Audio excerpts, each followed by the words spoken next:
But so many Fallout players came to Starfield, and like myself, I was like, ooh, duct tape. And then you can't use it. Like, really? I've been picking that stuff up nonstop. I'm glad you said something.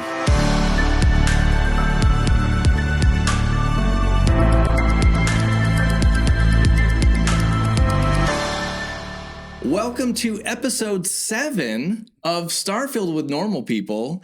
My name is Michael. I'm here with Duane. Hello, Duane. Hello. And a very exciting day. We have our first guest, Nathan. Hello. It is a pleasure to be here on Normal People, especially considering there are those out there who don't think I'm a normal person. So thank you for being so open to who you invite on your show. You finally have proof.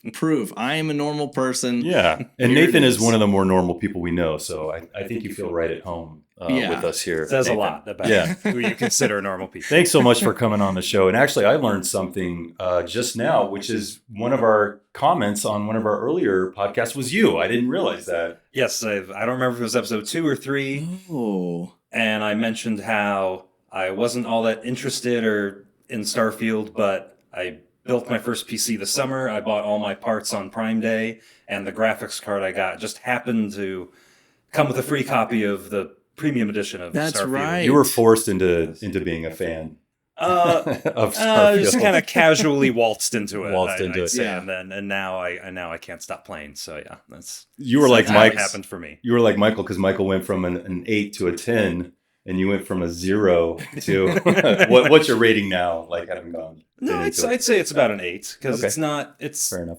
It doesn't blow my mind. I'm not like, oh my god, this is the best thing ever. But I continually playing it and. Yeah. It gets addicting at times, and I'm having fun playing it. 10-hour sessions are, indicative of liking the game after all. Yeah. If I was losing sleep over it, then I know that it would get a higher score. But and I've said this before, Fallout for me, I hated it. I actually played it and stopped, and then I heard so many great things about it. I went back to it after a while, and then ended up being one of my favorite games of all time. So there's that kind of initial learning curve, if you will, of getting in and exploring and figuring out the game systems and mechanics that are a big part of the enjoyment of the game, I think. So, that's the opposite for me, at least for Fallout 3. When I first played it, I was hooked immediately and couldn't stop playing it. It was because of the Neesons. The Liam Neesons, right? Yes. Wake up, son. But yeah, like Fallout, and I still will pop in Fallout 3 every once in a while and just either just play through the story or, try and get all the little side missions and whatnot if they're ones I really like. And you would rather play Fallout 3 than Fallout 4? Is that I haven't accurate? played Fallout 4. What? Ooh, I have played Fallout 76, but I haven't. Wow. But I never got around to Fallout 4. I remember I put it off for the longest time because I was like, I gotta wait for Game of the Year or whatever the compilation edition would be, where they put in all the DLC, because that's how I've always played. Or mostly played Fallout games because I want to get all those extra, things with it. No one wants to pay $300 for all the little add-ons and everything. So if you buy it during the Steam summer sale, you get everything. Except for Michael. Dang it. Yeah, then it finally came out, and I got a copy eventually, and then just kind of still haven't gotten around to it. It's one of those things where I need to make sure that I have a lot of time to put into it, because I know I'm going to get deep into it. But, there's good news for someone like you, because there's still going to be sometime, I believe within the next year, they're doing the anniversary edition of Fallout 4. Okay. And so it's going to have some, I'm not expecting too much in visual upgrades, but because of how they did anniversary edition with Skyrim, it looked the same as the legendary edition. I don't know. There was like a second, I don't know. They've released it so many times. But there is a version coming out soon that's going to have like a bunch of the, the Creation Club. Like they have like it's like modded stuff, but sort of made canon. It's like official. Right. The modded stuff that they like. The approved modded stuff. Basically. So that version of the game is still going to come out. Okay, I want to talk about some things going on in the community. So over on the AIAS Game Maker's Notebook podcast. Wow, that's a mouthful. It's a long title, but very good podcast. And they got to interview Todd Howard. They did. And, no one has looked like an NPC as much as these two. When you look at the video, like their striking blue eyes and the way that they're lit and facing the camera.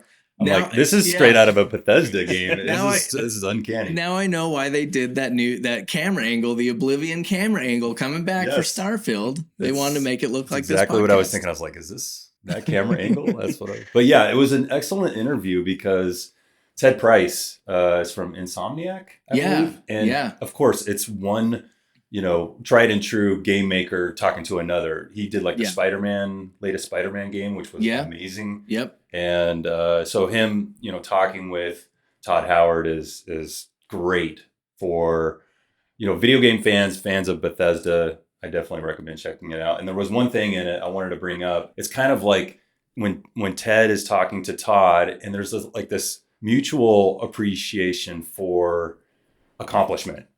And you kind of see this moment between the two. Maybe I'm reading too much into it, but it's like this, hey, you've made it.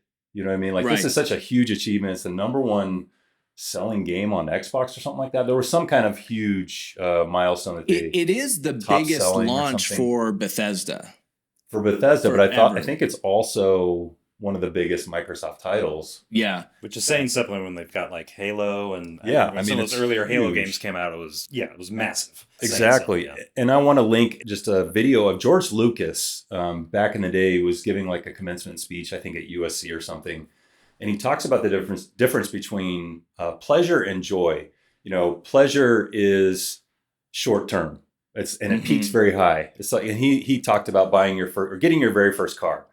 Because he's from the 50s, and getting a car was like a big thing. So maybe like today would be like getting your first iPhone or something like that, right? Yeah. You can never really meet that initial high of that first cool tech device that you get, like your new PS5 or a new whatever. Gaming PC. You're always trying to chase it later in life, and that is pleasure. Joy is something that is long term. And I think in bringing it back to this video with Ted and Todd is you can see the joy in their, in their eyes, in their kind of like how they talk to each other because they've accomplished such a great thing. And I think, as much as it sounds like we're fanboys of Starfield, this game of 8 years, you could tell like it was a big accomplishment. I listened to the podcast. I didn't watch the video, but I was listening to it. Todd Howard is just a little dull to listen to. It's the way he kind of talks about some things. I started listening to it in my car. Yeah. And I was like, I gotta wait till I get home. I may doze off a little bit. But it was interesting, especially when we get two people who are such a high level on the developer side, kind of talk that inside baseball about video games and stuff. Right. So it's one of those things where when I'm playing Starfield right now, I'm mainly trying to go through the story. I'm not exploring a whole lot. But when I do, exploring planets and stuff and trying to survey and all that, it's one of those things where you can easily just kind of put on a podcast or something as kind of like background noise while you're roaming around, scanning stuff and whatnot. So that's kind of what I did. I was roaming around whatever planet I'm on right now. The hell if I remember the name of it. Well, there's and over was 1,000. listening to that as I'm, trying to survey everything on the planet and stuff like that. Can I interrupt you for a second? That's a very good point. Do people survey? I don't like that as a game.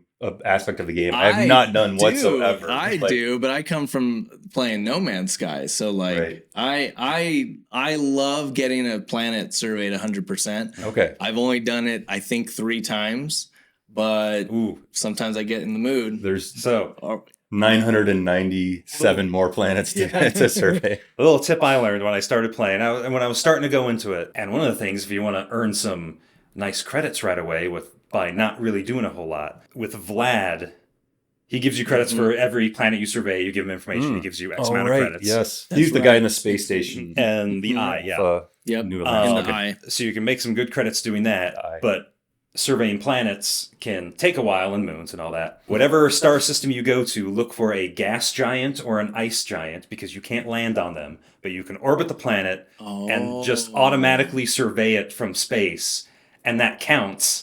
Wow. And then you rack those up pretty quickly, go to Vlad and get a nice chunk of credits. Right actual away. Rocky planets, you have to land. You have to land and you have to scan everything. It takes way more time. Which, especially if it has oceans, you have to find a coast area so that you can get close to the ocean and scan any swimming animals. Right. Yeah. That's a great tip. So that's a good way to rack up some cash for that new ship that you want to get. Cash and XP. It's a lot easier than hoarding every single little thing you find, which is what I started doing right away, because that's just the kind of player I am with games like that, especially in like Fallout. I'll just anything I see that I think might have a couple of caps worth of value, I'm like, oh yeah, I need this, I need that. I'll just Fallout. So here's what's interesting is in Fallout 3, you might grab small things just to sell.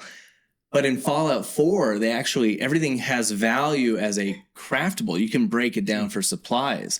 And so what's really funny is duct tape in Fallout 4 is one of the most important things you can find. Always pick up duct tape. And in Starfield, it's worthless. But so many Fallout players came to Starfield, and like myself, I was like, ooh, duct tape, duct tape, duct tape.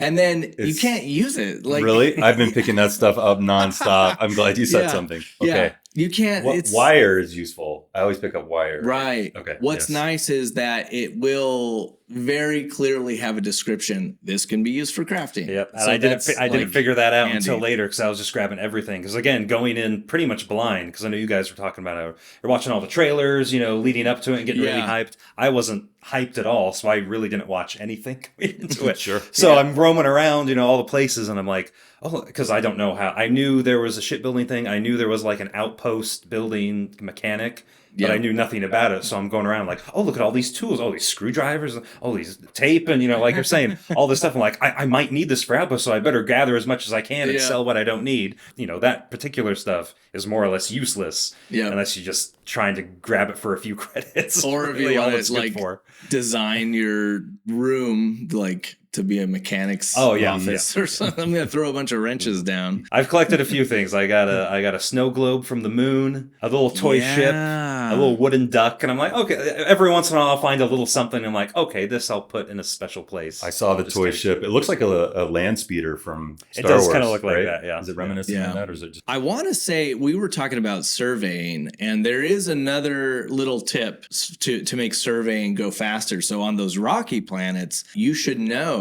that if you kill the creatures, that actually counts as scanning them. Oh, okay. So you should always take out anything that gets in your way. That way you're getting some XP for the kill, even if it's minor. But it's also, it might be faster. I mean, scanning is pretty fast. You don't have to switch weapons, because if you're like me, you're walking around just locked and loaded. So why switch to the scanner when you can just blow something away? Yep. And then scanning plants. Now this, if you don't want to fill up your inventory, then just scan them. But gathering the material from those plants also will count as scanning. So good to know. There you go. That is one thing that annoys me about the scanning feature, because I like using the scanner a lot, because then you can see, stuff in the distance, or, points in the distance and whatnot. But when you get up close to stuff, if the scanner is on for certain stuff, you can't either pick it up or use it or do something with it. You have to turn the scanner off and then do it. And that's one thing that kind of annoys me a lot, just because I like using the scanner a lot. But that's Now, have you fought anything with the laser welder thing, or the rock chipper, the cutter? On accident, because it's pretty. when I mess up using the buttons, not too bad. If it's something small, and you can pretty quick, and it has a nice long. You're not reloading. It's a good 10 seconds of continuous shot. So. They actually updated the game just this last week. They did. Yeah, there was a patch that came out. I'm not a fan of this. I am and I'm not. Here's what they patched. They made it so that if you have a gun out, you can then, when you activate the scanner, it will not auto switch to your laser. You can keep your gun. And I don't think I like that, because I liked that the scanner was sort of an auto switch to my laser cutter. So now if you want, you can put your laser cutter in your hot bar, but it makes more sense on a PC, because I think it's F, or it's close to your WSD controls. So you can quickly hit G or F or whatever it is. I'm forgetting, and that turns on your scanner, which is nice, as opposed to having to reach up and hit 1, which is where I keep my cutter, and then 2 is my main weapon. So I don't know, it feels more intuitive, just a quick bring up the scanner. I do think maybe it'll just be one of those things that I now get used to. I will say that when I first started, there were times where I wanted to bring up the scanner but still have my gun. Mm-hmm. So now it's just, but I got used to the other way. So now I just have to get used to the new way. But it's interesting that they had it working this way for, the whole development cycle. Exactly. And then and the player weeks, feedback. Just like, oh. But that's great that they're listening to player feedback, I would guess. Yeah. We should talk about the white elephant in the room, which is the patch that takes the exploit of the puddles and the chests. So like the vendor chests, completely took those out. So this was, you'll see all these YouTube videos, how to make $1 million an hour and start, or $1 million. Oh yeah, I don't. So they're in, what city was it, Michael? Aquila City. Yeah. There's a puddle. If you, in front of a shop. There's like one pixel, you find the right pixel and you can see the chest of one of the vendors. And it's unlocked. Steal. Yeah. You can just get all of his stuff and then go sell it. Yeah, and then sleep for 24 hours or do something and then come back and repeat the process. Mm-hmm. And then there was another one, the main Starship vendor in New Atlantis, where you jump behind buildings and come back and you could get underneath and steal his chest, basically. Oh, man. So they nerfed that one. I didn't want to do those exploits anyway because I'm on PC. Like, we can always open the console and type in whatever cheat code we want. So why bother with cheating in game? Or maybe you don't want it to ruin the achievements, because if you do a console command, then it kills the achievements. Whereas if you jump behind a wall, the achievements don't care. It's just a bug in the game, but they fixed it. So. I think bugs like that can be fun if you want to play a certain way, like for a certain playthrough. Mm-hmm.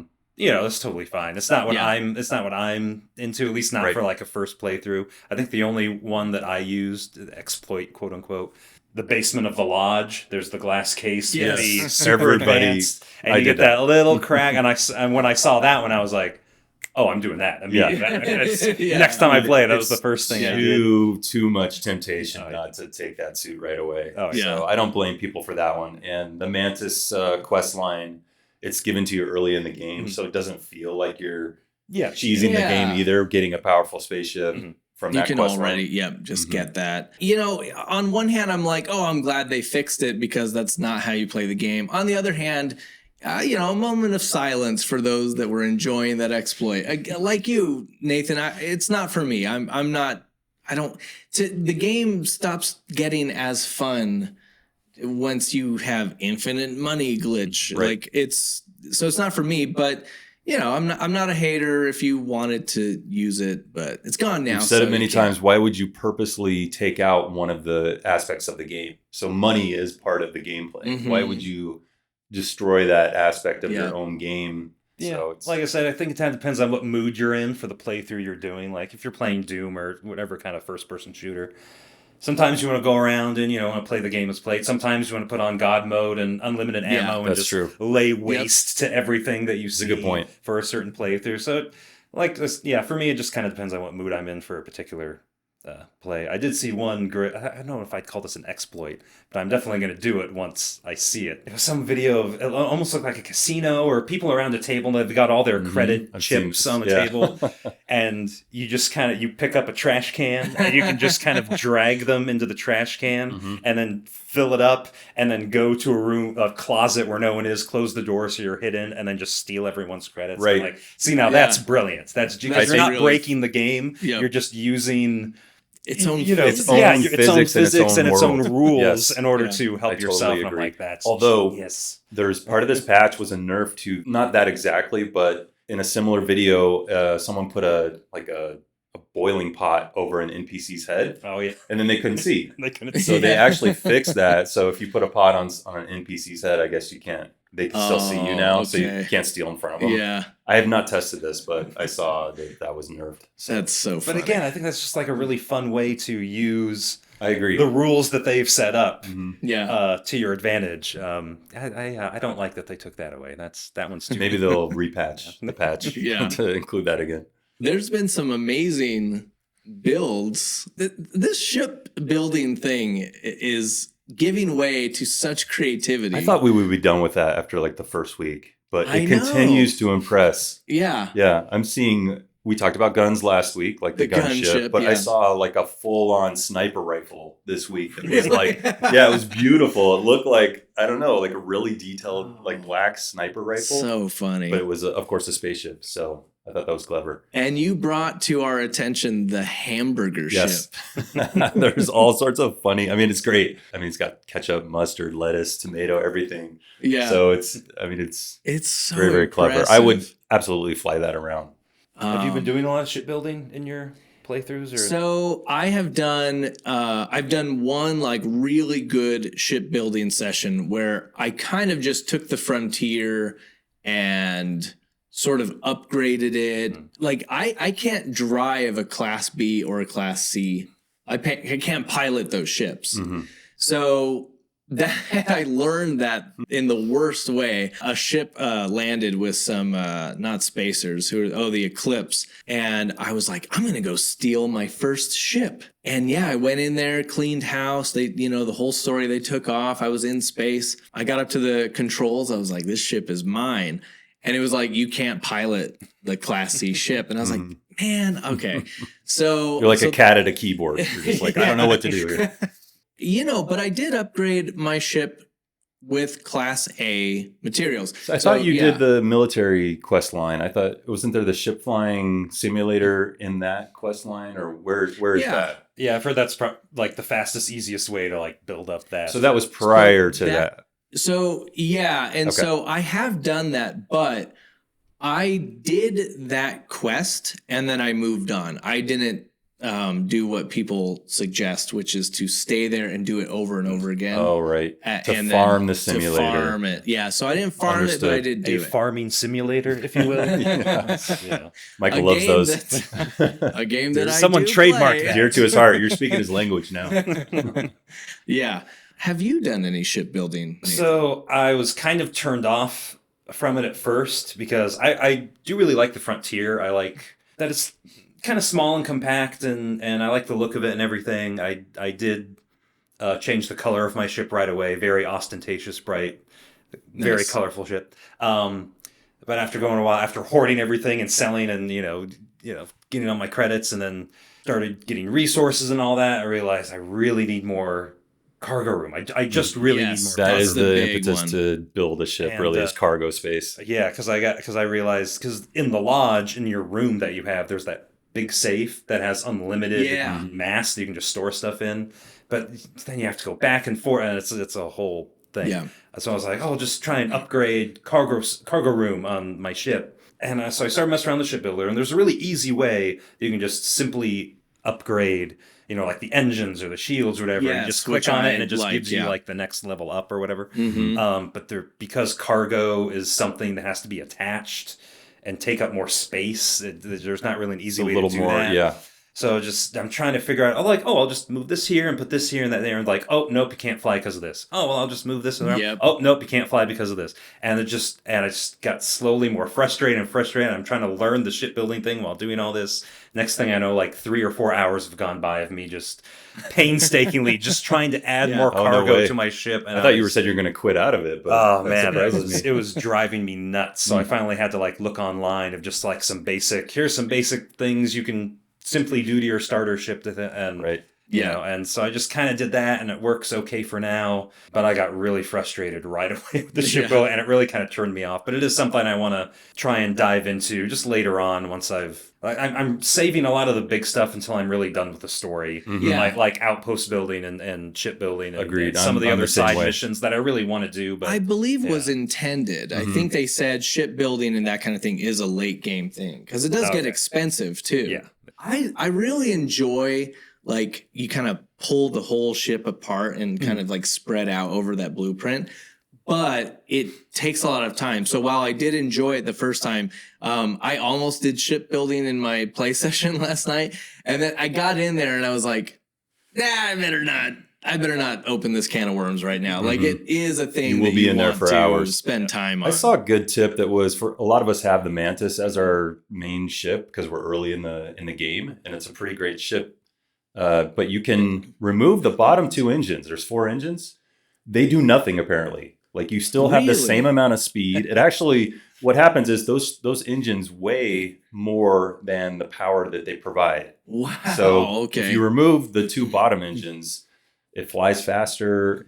That's funny. Yeah. And it gives, you can replace it with cargo holes. Nice. So that's what I need. Great, that's great little tip for that ship. I need a big old cargo ship. That's all I want. Is just to store all my crap. Mm-hmm. That's all I need out of a ship. Yeah, I always wanted it to be a sleek fighter, but because of the way the game works and the desire for cargo space, I do think I'm going to have to just either buy or build just a cargo hauler, which reminds me, you doing some trucking? Absolutely. Lately? I'm doing some trucking. Nice. Yeah. It's an 18-wheeler. It's beautiful. And, it's got a lot of cargo space. In fact, I was taking a load of methane out of Titan just last week. Uh-huh. Yeah. And, stopped off at the chunks there. They say it's just for tourists, but us truckers like the chunk place. So I got myself some chunks. Yeah. Took my load of methane and was on my way to New Atlantis, but something didn't sit right with them chunks. No? I started to feel some rumbling and tumbling down low. Oh, no. A methane deposit? I had to stop off at Mars. I had to make a quick pit stop, and the only place I could find to land was a chicken farm. Unfortunately, I landed right on the only rooster of this chicken farm. Oh, no. I felt really bad about it, so I had to go over to the colonist. And basically, I told him, I said, look, I'm sorry, I squished your only rooster. I want to replace your rooster. He said, no problem, the chickens are out back. Sometimes I listen to the things we're all saying. I'm surprised all 3 of us are married. I enjoyed that. Yeah, I had a random ship landing on one of the last planets I was on. Because, I think most of the ones I've run into, they're spacers or, like you said, Eclipse or whatever. Yeah. You just wipe them out, take the ship. But the last one I had, it was definitely a different kind of ship, and I could see all the cargo on the side. I'm like, oh, this is a cargo ship. Oh, yeah. Oh, I kind of want that ship. And then all the crew of it were super nice. They're like, oh, we landed. We just need some ship parts. Do you have some extra ship parts? And I'm just like, oh, I can't murder all these poor people. I really want this ship. At least slowly put your gun away. I'm like, I think I might have some extra. Okay. Let me tuck my companion back in the ship first. I'll be right back. Yeah. Put her away, and then I'm going to come back and do you want to just go back to the ship and what were all those gunshots? The first time that happened to me, the ship had landed. There was no one outside. I got my gun ready, and I'm sneaking around. And I go into the ship. I'm sneaking around. I was like, "There's nothing here. There's no one here." It's kind of suspenseful. Yeah. And of course I'm hoarding everything on my way out.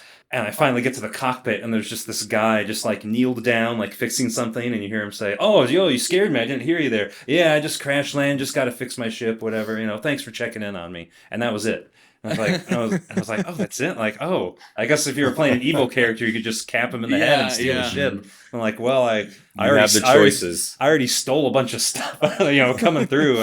I guess I'll just leave. And then the moment you exit the ship, 30 seconds later, it takes off and it goes away. And that's it. There's so many funny little random encounters like that. You never know which it's going to be when they pop up. I had a weird thing happen. And I think it was the result of a bug, but it made it very creepy. So I was in space and I got the random encounter with Grandma. Here's what happened with me. I got a bug.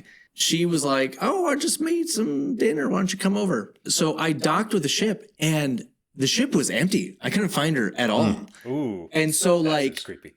there was definitely a marker like in the floor. So I think she got bugged into the wall or something like that. But for my gameplay experience, it was like, there practically should have been someone saying, there's been no one in this ship for 75 years. It's haunted. So yeah, it was unfortunate because I wanted to meet Grandma, but and the previous save was just too far.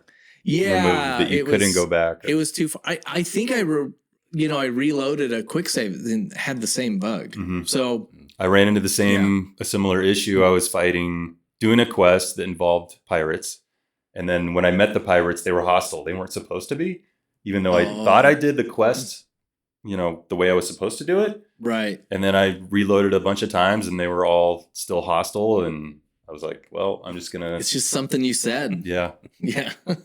I do offend a lot of people with things I say. So yeah. that makes sense. Well, should we get into our main topic of discussion, which is Starfield Too PG? I think we've been seeing that online. Yeah. Some people saying, hey, I'm expecting a little more adult things to happen. Yeah. And others are saying, hey, I like the tone of this. Where do you stand, Michael? It's really interesting to see this discussion all over the internet, like over the last week, that it just feels too PG. Mm-hmm. Yeah. Well, I want to start by saying that it's obviously not PG. It's got mature rated stuff in it. I've seen people drop the F-bomb. I've seen the swearing. It's just that it doesn't happen all the time. I don't know if it's just the missions I've been doing or the way I've playing or who I've been interacting with. I haven't heard any swearing at all, which I never really thought about until you texted me and mentioned that we were going to talk about, is it too PG? And that was the first time I kind of thought of it. I was like, oh, yeah, is it? Because it never really entered my mind, especially with games like Fallout. They swear all the time. Yeah. And the gore and violence is way kind of over the top. It's just, and it fits really well into that kind of a game because it's darker, it's post-apocalyptic and all that. So when I went into this, I wasn't expecting to, that's someone in the head and it explodes and eyeballs go in different directions and all that stuff. But you do shoot plenty of people. Yeah. There's still... There's still blood spurts and stuff, yeah. which is weird when you're in space and they have giant spacesuits on, but whatever, it totally works. Should all be contained inside the suit. Yeah. And then with the language, I haven't really experienced any of that, which I thought was and then I started thinking about it, and I thought it was interesting because they're doing this super futuristic sci-fi setting that they didn't kind of maybe invent their own kind of swear language, so to speak. Right. But no, swearing is in the game, and it's just what I find interesting is how sparingly they use it. And I like that because I don't like in a game where, it's a mature game, so everyone swears. I like how some people don't swear, some people do. It's more like real life. Seemed like in Fallout 4, you come upon a raider encampment, it's always like F. Yeah. Like the NPCs are constantly like, I'll get you, you blabbity blab. And so there's a lot of cursing. And there's dismembered bodies hanging on chains and stuff. And so it's appropriate for that universe. It is. Yeah. Sure. And here's what's interesting though. I see people who I disagree with this. I see people saying, I'm worried about the future of Skyrim or, Elder Scrolls 6 or the next Fallout. Are they going to clean it up? No, I doubt it. I highly doubt it.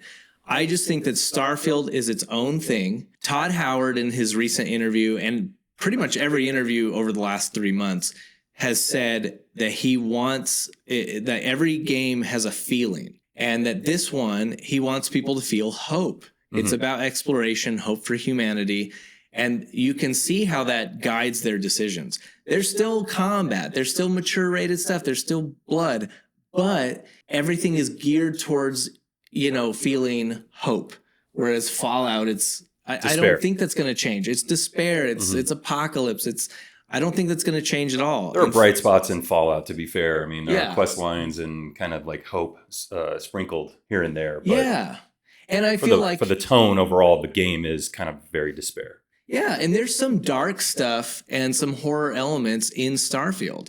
And so, but it's kind of like a reverse sprinkling of what you're talking about. It's very interesting. I want to take the exact opposite stance, which is it's M-rated title, and there's plenty of blood, but there's not as much sexuality. And this is kind of I understand the decision from a corporate standpoint. Yeah. However, I'm more angry at our Puritan roots in the United States, for example, to where we're okay with seeing headshots, but we're not okay with seeing, nudity. Male or female or whatever, which is something I really appreciated about Baldur's Gate. You can strip down in the nude completely and you see fully rendered, genitalia or whatever. Yeah. I think that's great. Cyberpunk, they have stuff like that. Cyberpunk too. These games exist if you want that. So I understand the argument too. If you want that in a video game, just go buy that in a video game. Yeah. However, I'm Starfield feels a little too PG because it doesn't have those elements. Like you could still keep everyone's spacesuit on if you decided to.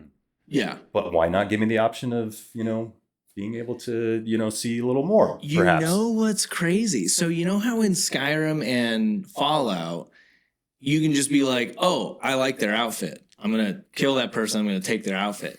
Yeah. So you know how you, like in Starfield, it's more of like their suit is a random, like a drop, and you might not get it. Yeah. Well, apparently, there's a point in the game where you get an ability, without spoiling anything, that to manipulate people. You can actually, for some reason, if you've killed somebody, you can't loot directly off of them, but you can then manipulate another NPC to take their outfit off, and it will be just like Skyrim or Fallout. They will not be wearing it anymore, and then you can get them to give it to you.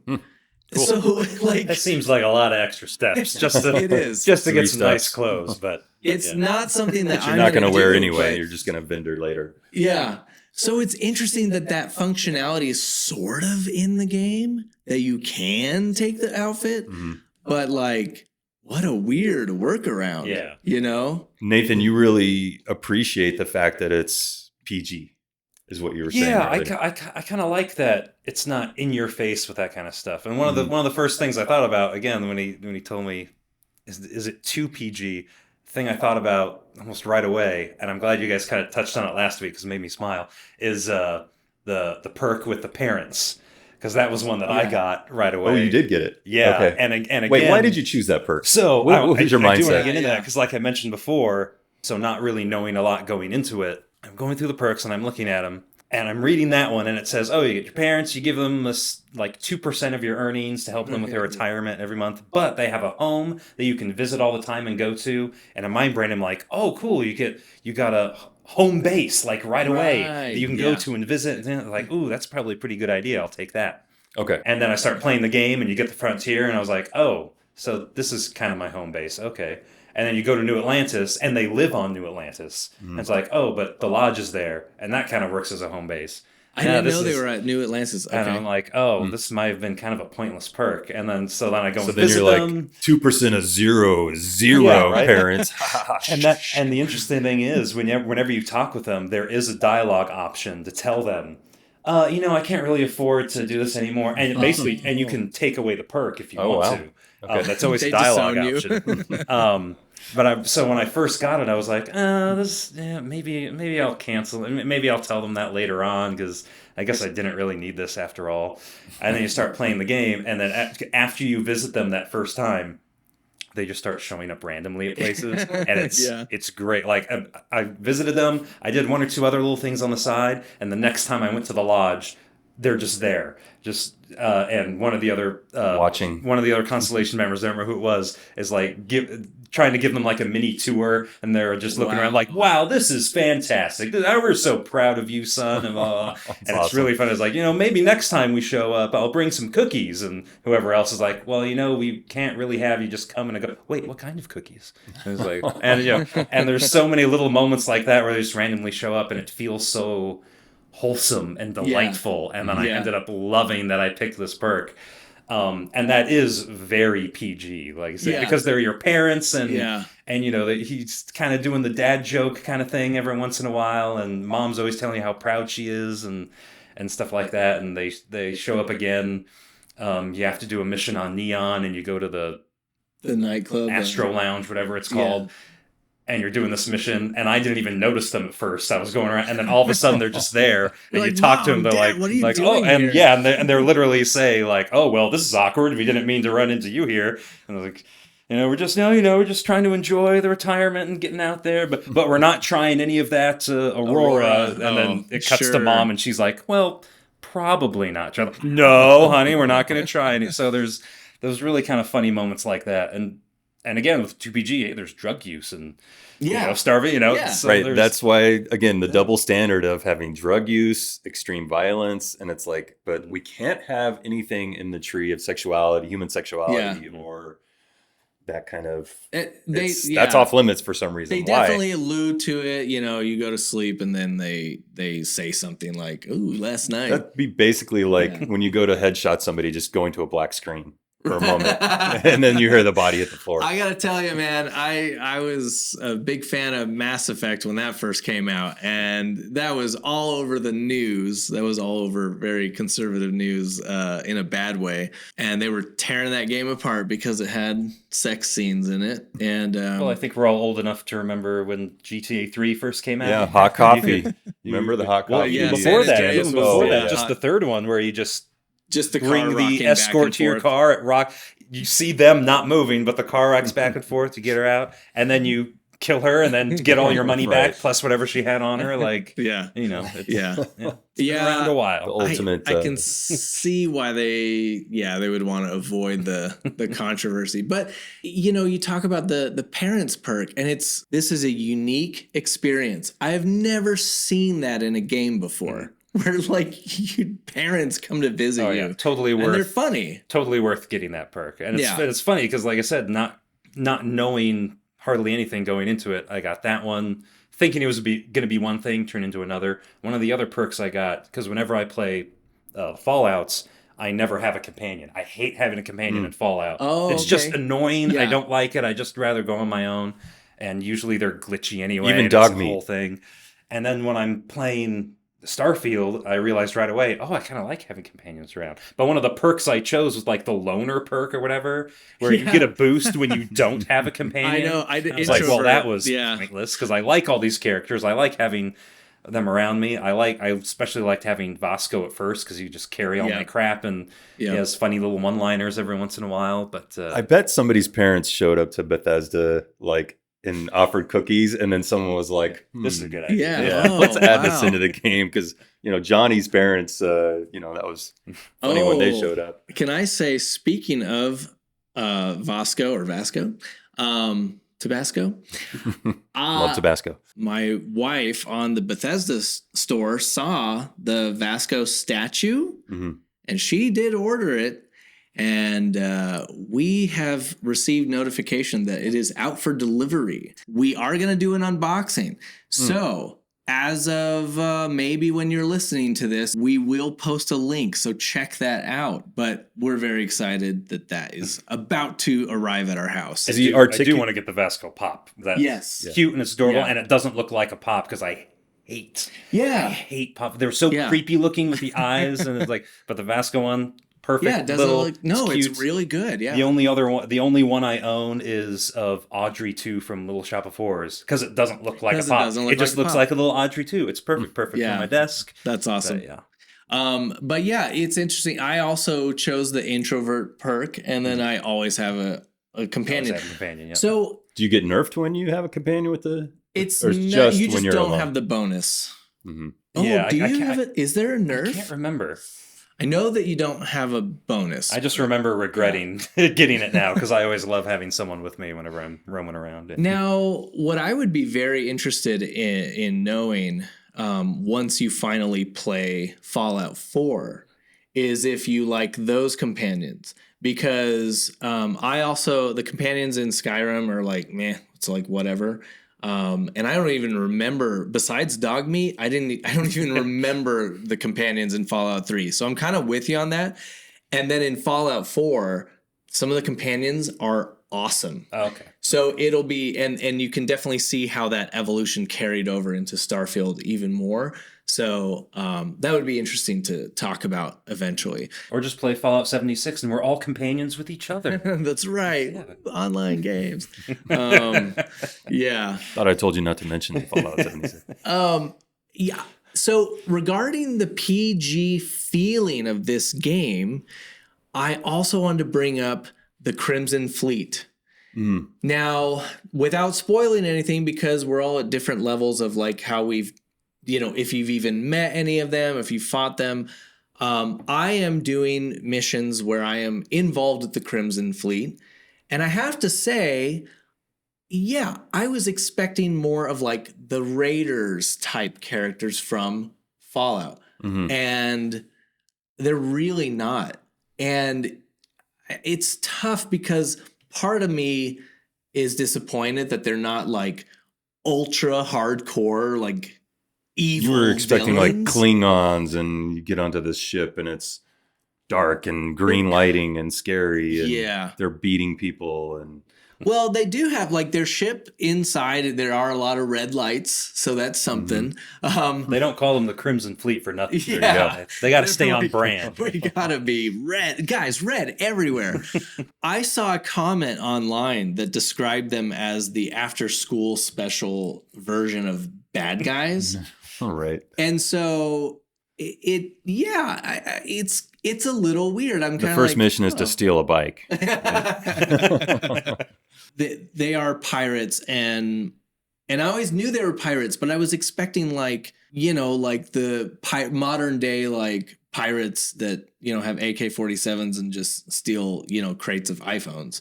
What's actually kind of refreshing is that they're like old school pirates. They're looking for treasure. They're looking for that big score. I don't know where I stand on it because could have used a little more violence in your pirates. It's so a little weird. Edgier. So it's there, but then once you start talking to people, it just doesn't. Then you meet all their kids, and then you're sitting around the cafeteria, and it's like a normal family. This is my hamster. His name is Nibbles. Crimson Tide. Crimson Nibbles. No, see, I like that because I like that it's different from. Because if you want to play Fallout, you just play Fallout. Right. I don't. I don't like. Okay, it's Fallout in space. Like, okay, I get. Like, it's the same kind of game and whatnot, but I don't just want to play Fallout again in space. I want it to be different. Like I said, if I want to play Fallout, I'll just play Fallout. I agree. I agree. So I like that it's different. I especially I like hearing that they just want treasure. That's great. It sounds fun. We're spoiled on all the great games that we have, especially just this year alone. So we're seeing a lot of comparisons between current games and Starfield. And it doesn't really deserve that. I mean, it can stand on its own. Like if I got this game when I was 10 years old, it would have been mind blowing, right? Like we were playing, very basic space games at that point. And to have the ability to do things that you can do in Starfield right now is amazing. Like so I do think it's unfair to compare it to other games in different genres too. In the past, you would have had to play multiple different games to have all these experiences, right? And I say in the past, but even as recently as last year. TIE Interceptor from 10 years or 15 years ago or whatever. And now we have a space fighting game that's similar or better than that built into this game, which is just a small fraction of what you can do in there. Honestly, like I feel like last year I would have played, No Man's Sky for exploration and planets and all that stuff. And then I would have played Skyrim or Fallout, or Fallout for the gunplay and then Skyrim for the exploration and the wonder. And it's like really just feels like a combined game. That's what's kind of nice about it because it is so big and expansive. And I remember in the interview that we mentioned earlier with Todd Howard, he said that the scale of it, I think he used the word irresponsible. That the scale was irresponsible, which made me laugh. But for the type of game it is, that's great. Because like I said, you can play the No Man's Sky version of Starfield and just kind of focus on that. Yep. Or you can go around killing as many people as you want and stealing everything you want and do that aspect of it. So the broadness of it kind of goes back into, is it too PG? Because they want to kind of appeal to everyone because everyone's going to want a little something different. Yeah. And maybe that's why people are complaining about it a little bit because some people want super violent, super gory, as much sex and violence and bad words as they want in a game and are not getting as much of that aspect of it that they want to play. And we always have mods, Nathan. And there's mods. You and I have mods. Well, I mean, you have mods on Xbox, but not the super not the super mods. Mature ones. And the thing is, like, I saw some people were disappointed that Neon wasn't more like Night City and Cyberpunk. It doesn't have to be. Then it would just be a copy. Just go play Cyberpunk. And I Cyberpunk is awesome. I haven't I've played just a little bit of it, and then I heard about the 2.0, so I'm like, okay, I'm gonna wait. It's a game changer patch, honestly. Yeah, it's a big improvement. So I'm excited to get back into that eventually, but for right now, Starfield is kind of my only game that I'm playing. I think I was really appreciating Neon yesterday when I went down the wrong path, which is just, that's when you can really appreciate Bethesda games.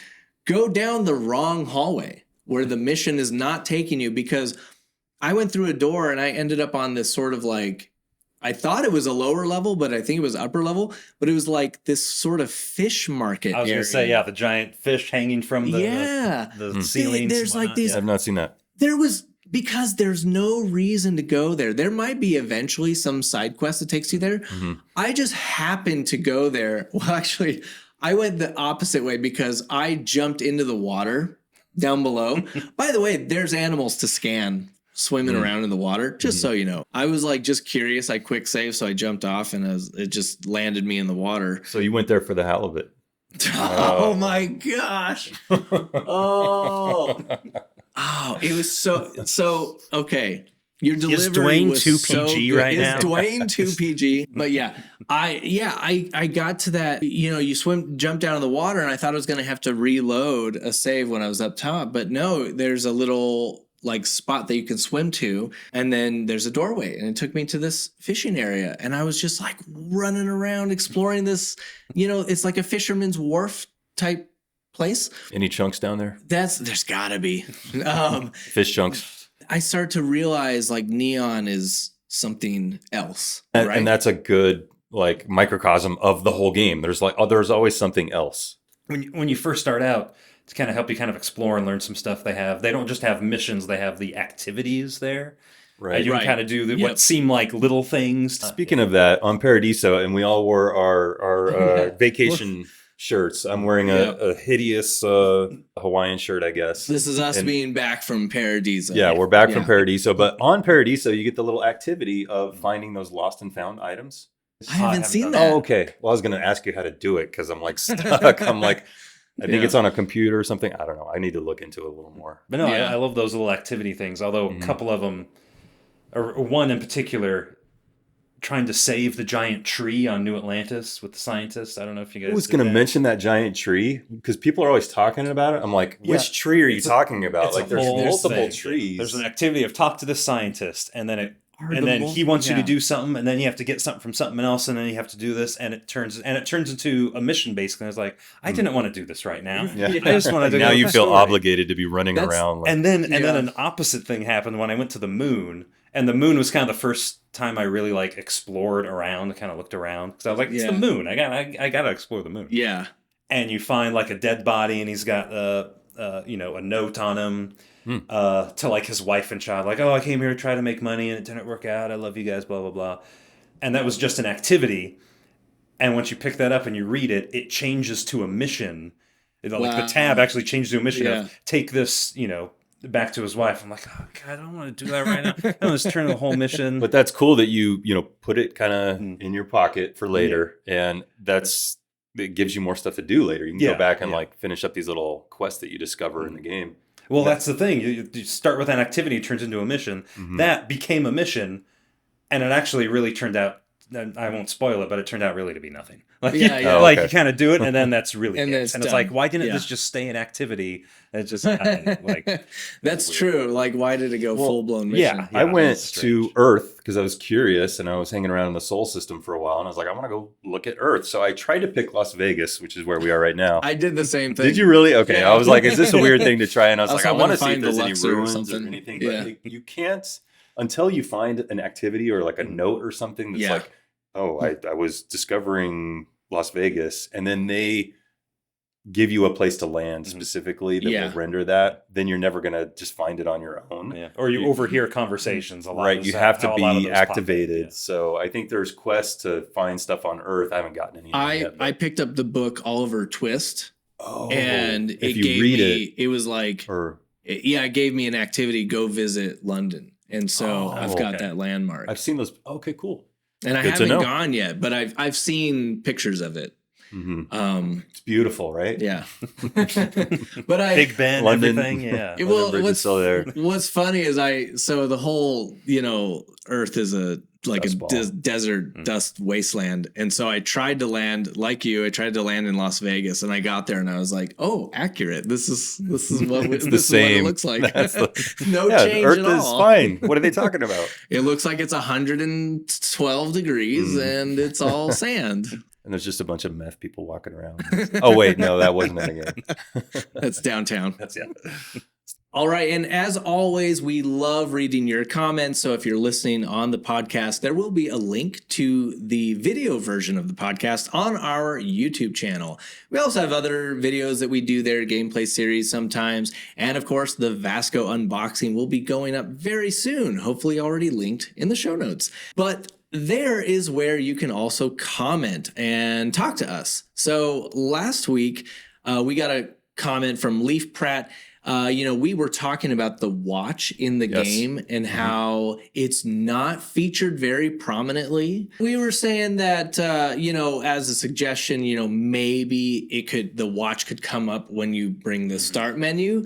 But Hit Boy style, yeah. Yeah. So Leaf Pratt mentioned that maybe they thought that was too Fallout. So I get it. But appreciate the comment, Leaf Pratt. Thank you very much. Yeah, absolutely. And Nathan, thanks so much for coming on the show. I want to ask you, you got the game for free and you kind of had zero expectations coming into the game. You tried it. You ended up liking it. Is there something that stands out for you gameplay-wise or story-wise that has made you kind of a fan now? For me, it's just kind of the style of game. Because like I said, I do really like Fallout. Especially Fallout 3. I'm a big fan. But I haven't played any of the Elder Scrolls games. And I remember when I first started playing Fallout, a friend of mine who had played Oblivion and Morrowind and whatnot, he's like, oh, well, you need to try Oblivion then. Because they basically modeled Fallout 3 after, these other games. And I'm like, oh, so it's like Fallout, but fantasy, like Lord of the Rings. Okay, awesome, perfect. I absolutely need to try these. And just never got around to it. Again, right, it's just on the back burner. I'll definitely play them eventually. But yeah, something about just the style of the game where you can just kind of, they build this neat world. You can kind of go around, do whatever you want, play it your way. I've played Fallout 3, just the main story, so many times, so many different ways, the good way, the evil way. One playthrough was, certain types of weapons versus, other kinds and just different styles.